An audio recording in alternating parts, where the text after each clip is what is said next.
Olá, meu nome é Eduardo Starosta e esse é o canal Fora de Curva. Gente, antes de começar o vídeo, eu queria bater um papinho rápido com vocês. É a respeito de duas críticas muito boas, construtivas, que eu recebia. Primeiro, de um ex-patrão meu que virou irmão, e depois de um ex-colega de trabalho lá do final dos anos 80, início dos anos 90, que também virou irmão, lá de Brasília. O primeiro me disse que os vídeos estão muito longos, concordo com ele, vou tentar reduzir, manter um padrão de 10 a 12 minutos, se possível. Tenham paciência comigo que eu vou tentar melhorar nesse sentido. E o outro, que eu considero também um irmão meu, me mandou de Brasília via WhatsApp uma cópia de um vídeo do Pablo Spy, Torinho de Ouro da Jovem Pan, que realmente é um excelente comunicador. Ele fala muito rápido, comunica o que eu falaria em 1 hora, ele consegue falar em 15 segundos, e isso é um elogio. Um dia espero chegar nesse nível, mas não tenho essa capacidade, pelo menos ainda.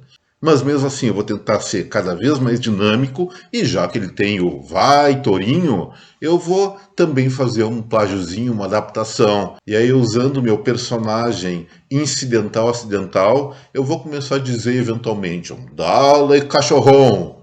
Então vamos para o vídeo, gente. Hoje, o principal assunto que eu quero tratar é a respeito dos grandes debates que estão tendo sobre a questão do petróleo. Sim, nós sabemos o contexto global. Os combustíveis, a meu ver, são o principal motivador das elevadas taxas de inflação em todo o mundo, inclusive aqui no Brasil. E alguma coisa, evidentemente, precisa ser feito em relação a isso, como foi feito emergencialmente em relação à pandemia. Se distribuiu dinheiro para a população naquele momento, até foi mantido isso no auxílio emergencial, por conta da insustentabilidade da política do fica em casa. As pessoas ficaram impedidas de gerar seu próprio dinheiro, ganhar seu próprio pão e precisavam de alguma coisa para aliviar a situação. E agora, na questão dos combustíveis, que já está batendo acima de US$ 120 o barril, uma coisa que eu não deixo de repetir é que energia é a principal matéria-prima para o desenvolvimento de qualquer sociedade, de qualquer civilização. E, lamentavelmente, apesar da abundância que nós temos aqui no Brasil de eletricidade ou potencial elétrico e também de petróleo, a carga fiscal e a falta de competitividade acabam puxando os preços lá para cima, e não é só o consumidor direto de diesel, gasolina e eletricidade que paga o custo disso aí, é toda a sociedade. Tudo fica mais caro, tudo fica mais difícil quando nós temos energia sob um formato, sob uma oferta rara e muito cara. Tem que ser farta e barata. E aí também essa questão, a gente não pode pensar individualmente. Não, tem que diminuir impostos para reduzir o preço do combustível nesse momento. Gente, está na hora de começar a ver a questão dos combustíveis no Brasil de uma maneira mais ampla, tentando cercar os principais aspectos que tornam a nossa sociedade, especialmente a nossa economia, ineficiente por conta da escassez e do preço dessa principal matéria-prima da natureza, energia. E aí vou abordar basicamente combustíveis. A parte elétrica eu deixo para depois, mas não foge dessa lógica. Tem uma questão de curto prazo que eu já citei. É uma crise global, não só em função da guerra entre Ucrânia e Rússia, mas isso aí já vem de antes. Logo depois, quando a situação começou a tender a se normalizar no pós-pandemia, os membros da Organização dos Países Exportadores de Petróleo foram, diríamos assim, relutantes em aumentar a oferta dentro dos patamares que existiam no pré-pandemia. Isso fez com que o preço realmente subisse de maneira significativa. E essa dinâmica teve um brutal reforço a partir do encontro bélico entre Rússia e Ucrânia, já que os russos não reconhecem que isso é uma guerra. Mas e aí, gente? Como resolver essa situação no Brasil? Acho que o governo federal está certo. Reduzir impostos de maneira emergencial. A carga fiscal sobre combustíveis aqui no nosso país é extremamente elevada. Mais da metade do que a gente paga num litro de gasolina, especialmente, é imposto. O que o governo está propondo? Primeiro, zerar os impostos federais sobre gasolina, diesel já zerou, e fazer com que o ICMS dos estados tenha um limite de tributação. A própria Constituição Federal diz, não sei lá em qual artigo, tem que começar a estudar mais a nossa Carta Magna para ter mais propriedade para conversar aqui até sobre outros assuntos. Ela, num certo momento, coloca que a tributação ela vai ser feita em função da essencialidade do produto. Será que um produto essencial ele tem que ser gravado com impostos mais caros ou mais baratos? Penso eu que a intenção do legislador era botar o imposto mais baratinho. E não é o que acontece. Já que existe aquela tal de substituição tributária que se cobra imposto na fonte de produção, fica muito mais fácil para os governos estaduais cobrar mais caro os impostos sobre combustíveis, sobre energia e sobre telefonia, porque são menos fontes de arrecadação. E nisso aí o que eles fizeram historicamente desde 88? Baixaram o laço em cima de nós, cobrando daí os impostos mais caros, porque é mais fácil arrecadar. Olha, eticamente, moralmente está errado, até pode gerar mais arrecadação pública, mas que está errado, está errado. Esses são os principais insumos, vou repetir, energia na forma de eletricidade, energia na forma de petróleo, de combustíveis, e vou incluir aí também comunicações. São os principais insumos do desenvolvimento de qualquer sociedade moderna. E aí que eles estão reprimindo, estão inibindo o consumo por preços altos em função de impostos elevados. Então, aceitou o governo, lógico que isso aí gera repercussões de arrecadação, que aí sim, emergencialmente vão ser compensadas, pelo menos em parte, pelo governo federal, até pelo menos passar essa crise. Acho que esse projeto de lei, não sei se é projeto de lei ou medida provisória que vai ser lançada nesse sentido, moralmente, economicamente e socialmente deve sim ser aprovado. Eu tenho minhas dúvidas se vai acontecer isso, porque nós estamos em ano eleitoral e quem é oposição não quer saber de sucessos do poder executivo nesse momento, porque ele ganha popularidade. Então, certo boicote, certa oposição contundente ao nível da Câmara dos Deputados e especialmente do Senado pode sim ser esperado. E agora tem uma questão de médio prazo, conforme essa situação que eu estou dividindo com vocês aqui na tela, que é a deficiência do refino. É incrível, pessoal. O Brasil, ele sim, é praticamente autossuficiente na produção de petróleo. Só não é completamente porque ao petróleo brasileiro tem que se misturar um chamado óleo leve, que nós não produzimos, mas que corresponde a mais ou menos a 4% do total do insumo do ouro negro utilizado para fazer diesel, gasolina e outras coisas. Então, podemos dizer sim, nós somos autossuficientes em 96% do petróleo para produzir o que quisermos. Só não temos, por incrível que pareça, a capacidade de produzir o que nós precisamos nesse momento: gás, gasolina e diesel. Como é que se resolve isso? Mais refinarias. E mais refinarias no menor espaço de tempo possível. Alguns foras de curva atrás, eu coloquei que o custo médio de uma refinaria de grande porte é em torno de 3 bilhões de dólares. Com os dividendos da Petrobras do ano passado, daria para construir 7 dessas refinarias. Então, falta de recurso não existe. E qual é a solução para isso? Ela se mistura com o próximo tópico, mas já vou falar.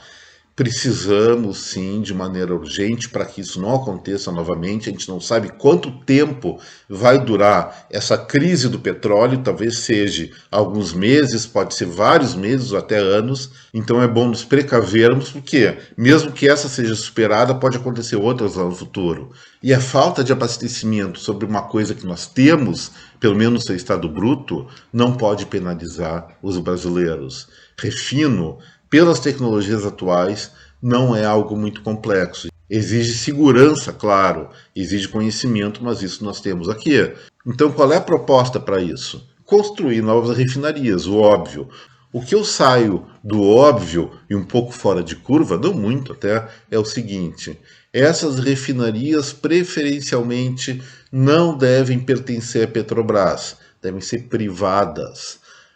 O BNDES, ele é feito para isso, é um Banco Nacional de Desenvolvimento Econômico e Social, cuja origem realmente é construir grandes estruturas para alavancar o crescimento brasileiro, poderia, e tem recursos orçamentários para isso, criar linhas de crédito especial para a construção de refinarias e assim ser parceira do aumento da produção de derivados do petróleo, de combustíveis aqui no Brasil e até produtos petroquímicos, bem como avançar no sentido da descentralização de mercado. E aí eu entro no terceiro ponto, que é o que eu chamo de estrutural 1, deficiência competitiva. Mesmo que nós já tenhamos refinarias privadas, a liberação de importação por parte da iniciativa privada de petróleo, a concentração de produção, distribuição e comercialização da Petrobras, ela é muito grande e é ela que determina preço. Isso não está certo, isso aí torna o mercado engessado em cima de uma estatal que ao mesmo tempo é uma SA, e para mim essa é uma confusão. Ou ela tem que exercer seu papel social, ou exercer seu papel comercial de sociedade anônima. Eu prefiro que ela vire uma sociedade anônima, mas não a única. E aí, nesse ponto, eu concordo novamente com o governo federal que a Petrobras, sim, ela tem que ser privatizada, mas não como uma coisa só, ela tem que ser fatiada verticalmente. Ou seja, cada pedaço da Petrobras que for fatiada, ela vai estar incluindo produção, toda a logística de transporte, refino e distribuição. E eventualmente até postos de gasolina, que a BR tem um montão aí também, né? Aí, gente, se nós partilharmos a Petrobras em 4, 5 ou 6 refinarias de bom tamanho e abrirmos o mercado para novas, seguramente o preço estrutural dos combustíveis no Brasil vai cair, especialmente se houver, assim, nesse primeiro momento, um órgão regulador que garante a competitividade, não permita a formação de cartéis. Isso aconteceu de uma maneira muito bem sucedida com o setor de telecomunicações. Os mais novos não vão lembrar disso, mas eu já cheguei a pagar contas de milhares de reais pelo celular quando era inovação. Por quê? Porque era uma empresa só, uma monopolista pública. No momento que privatizou e no momento que começou a entrar tecnologias de voz e de comunicação, até por vídeo alternativas, o preço da telefonia, o preço da comunicação caiu absurdamente. E hoje, qualquer pessoa consegue ter um celular. Para falar a verdade, no Brasil já existem, não sei porquê, mais celulares ativos do que gente. Então, a privatização é a primeira solução estrutural. E depois, gente, vamos pensar naquela pessoa que, não, mas a Petrobras é nossa, o petróleo é nosso, temos que preservar esse patrimônio nacional criado pelo Getúlio Vargas. Gente, vamos começar a olhar um pouquinho para o que está acontecendo agora com a evolução tecnológica de motores que estão gradativamente deixando de ser de combustão interna e passando a predominar da maneira elétrica ou outras tecnologias. Sim, as baterias ainda têm problema de deficiência de autonomia, mas eu aposto que até o ano que vem, pelo ritmo da pesquisa tecnológica, especialmente do nosso amigo Elon Musk, isso aí vai estar superado. As baterias, sim, elas vão ter maior capacidade de carga, e aí perde competitividade o motor a combustão interna. A escala dos carros elétricos deve aumentar e produzir um motor elétrico, para quem não sabe, é mais barato do que fazer um motor tradicional a combustão interna. Então, olha o que está acontecendo no futuro. Lógico, petróleo ainda vai ser muito importante por conta da petroquímica, mas mesmo nesse setor, nós temos uma enorme restrição à ampliação da produção de plásticos. Já estão surgindo tecnologias alternativas à própria petroquímica que ainda não resolveu a questão dos seus resíduos. Espero que resolva, seria uma outra saída fantástica. Nós sabemos que o grosso do petróleo, a maior parte do petróleo é sim para combustíveis. A petroquímica certamente vai continuar sendo importante por muitas décadas, até séculos, mas o futuro indica claramente que a demanda por petróleo vai ser cada vez menor em função dessas novas tecnologias. Então, vou dizer, a Petrobras ela vai virar um elefante branco não um cachorrão branco como esse aqui. E aí, o que a gente pode fazer com o dinheiro da venda da Petrobras? Muitas coisas. E até, para não querer parecer aquele liberal exacerbado, eu sugeriria o seguinte: a venda, a privatização dessa empresa pode sim gerar recursos para financiamento do que eu chamo de empresas potencialmente emergentes. As chamadas, é moda agora, startups. O que eu vejo? Eu vejo o modelo da Coreia do Sul que deu muito sucesso nesse sentido. Financia centenas ou milhares de novas ideias de produtos que podem vir a ser globais. Um que dá certo já recupera o investimento de todos os outros que deram errado, mesmo que sejam milhares. E aí, esse financiamento do Estado para as empresas que dão certo podem ser convertidos em capital societário, pode ser convertido em ações. E aí, o Estado faz o que quiser com isso. Aumenta a receita pública por dividendos, que é uma coisa muito saudável, ou vende as ações em alta para investir em outras coisas. Aí é só o futuro, aí é questão da oportunidade que vai dizer. Mas existe sim potencial nesse sentido que é favorável não só ao Brasil se livrar de um futuro elefante branco, mesmo que tenha dado lucros altíssimos no ano passado e no primeiro trimestre desse ano, além de alavancar o real desenvolvimento do nosso país em produtos inovadores, em produtos de futuro que podem significar muito mais renda, muito mais emprego, muito melhor padrão de vida para todo o nosso país. E agora, gente, para encerrar o Fora de Curva de hoje, sim, estamos na terça-feira, mas eu vou ter que falar sobre pingucices, sobre bares e sobre gambás. Olha só que coisa horrível aconteceu na cidade maçã, no distrito de Brooklyn, lá em Nova York, num bairro chamado Greenpoint, tem o Temkis Bar. Pô, um bar muito agradável, as pessoas vão lá fazer seu happy hour, tomar uma cervejinha, um whisky. Se bem que aquele whisky americano feito de milho eu não gosto. Prefiro dos nossos amigos escoceses. Mas continuando nossa conversa. E o que entra sem impedimento, sem discriminação em bar? O gambá. Ele sempre vai na busca daquela dose a mais que faltou no bar anterior. E entrou um gambá no bar Temsky. As pessoas não repararam que o gambá estava gambaseado, mas estava. E começou a circular as mesas, talvez tenha se tornado um pouco incômodo. Até que uma senhora lá viu o cara e resolveu, não, esse tipo de gambá eu não quero aqui nesse bar. E ela pegou o gambá à unha e levou para fora. Todo mundo admirado, assustado com ela, impressionado com a valentia, com a força, com a destreza dessa mulher de levar um gambá para a porta da rua. O nome dela é Sara. Mas aí eu tenho que contar uma coisa para vocês. Não é do gambá que vocês estão pensando que eu estou falando. Era um gambá de verdade, aquele que quando faz um xixizinho, faz aquele fedor. E ela conseguiu tirar o bicho do boteco sem que ele fizesse a mínima mijadinha. Parabéns a Sara do Temkis Bar. Ela merece o nosso apreço. Ela nos protegeu de inconveniências durante aquele momento de paz, daquele momento de diversão, apreciado por muitos no que nós chamamos já do inglês happy hour. De novo, parabéns, Sara. Você é merecedora de todos os méritos, a heroína do ano. E com essa, gente, o Fora de Curva de hoje fica por aqui. E eu estou me lembrando de uma questão de uma cidade e para homenagear essa cidade, eu vou dizer Dale cachorrão!